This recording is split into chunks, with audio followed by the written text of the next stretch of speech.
Même la biso selon règlement ya boulot, Yann Zambé bana Londres, Tony Twingi bino tout, la linga bino mingi donc voilà quoi. Bino mo moni travail yango toujours, toujours pesa temps biso na boulot, toujours banda 8h, si 20h.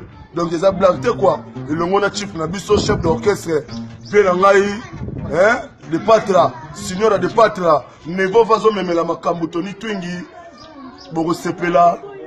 Nasi bozo mona la voix des anges, berbe chante.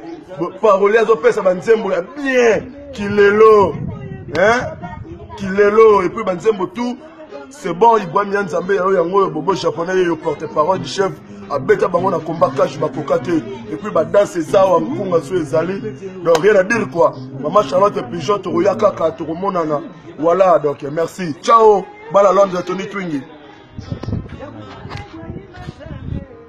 Bonjour, bonsoir, Ming la pièce n'a pas dans Londres tout. On est là ensemble. Nous avons bossé kaka.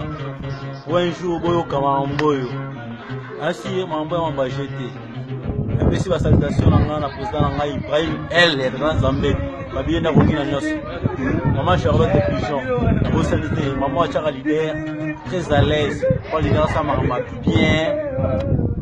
Toujours, on s'y galore. Au président, on a galore au Brésil. Galore au Brésil, les paroliers.